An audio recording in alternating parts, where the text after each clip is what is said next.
mbokk yi on s'est beaucoup battu pour un projet te projet boobu mooy sauver le Sénégal te projet boobu mooy sauver le Sénégal. lii day ay révélation la yooyu taqal na lool Ismaïla Madior Fall. asalaamaaleykum wa rahmatullahi wa barakaatu. ñoo ngi leen di nuyu bu baax di leen ziar altine ñaar fukki fan ak juróom-ñett ci weeru avril ñaar fukki fan ak juróom-ñeent ci weeru kori jamono ji ñuy wax ak yéen 9h pile di juróom-ñeenti waxtu ci suba moo jot ci une bu l'Observateur tey jii gis nañ te ñaari kanam kenn ki di Amadou Sall doon ci président Macky Sall ak itam Ismaïla Madior Fall ki suuf foofa dañoo bind ne détails yi bawoo ci enquête brigade des affaires criminelles yi nga xam ne daal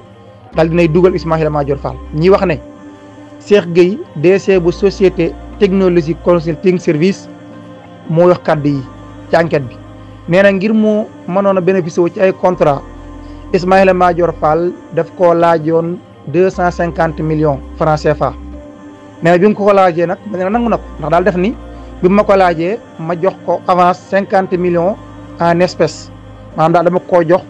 ci teew espèce laa ko jox joxuma ko sax par chèque bi ma koy jox nag maa ngi ko jox ci teewaayu directeur des constructions Mohamed Anas El Bachir Wane ci bureau laa ko joxe dama ko jox ci bureau ci teewaayu Mohamed Anas El Bachir Wane mu ne quelque temps après Ismaïla Madior Fall dafa daal di insister ngir ma joxaat ko yeneen 200 millions yi ci des en espèce ba tey waaye nee na daf koo révisé la ko waral nag nee na dafa gis ay lenteur yu mu tàmbalee seetlu ci bàyyi bu mu ko waroon a jox maanaam yéex yoo xam ne kon gis na ko ci mbir mi xelam daal tàmbi naa tey kon rek ci gàttal nee na loolu moo tax nag Ismaïla Madior Fall finalement daa mujjee kon da ko mujjee delloowaat 50 millions yi daal itam annulé daal koy wax itam daal ne ko day annulé baay bi yaakaar naa leer na ngir jot ci ay contrat Ismaïla Madior Fall dafa maa laajoon 250 millions ma jox ko 50 millions ci biroom ci teewaayu directeur des constructions Mohamed Anas El Bachir Wane waaye nee na ay quelque temps après maanaam ginnaaw bi mu insisté waa ngir ma jox ko la ci des muy 200 millions yi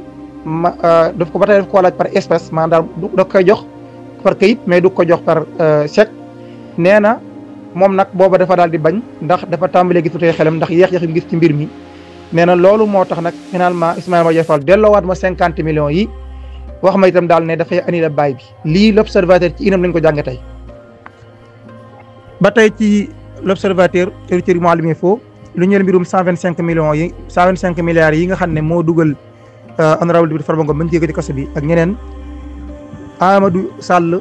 fils de Macky Sall maanaam Amadou Sall doomu président Macky Sall woolu nañ ko le 7 mai bi ñu dëdmal parquet financier bi ñoo ko daal di woolu ngir ci mbir moom yi ba tey itam loolu l'Observateur yi ñoo ko fësal li waral ñu woolu ko nag lu ñeel mbirum 10 milliards la 10 milliards francs CFA daal jaara ci société Vodros investissement Ltd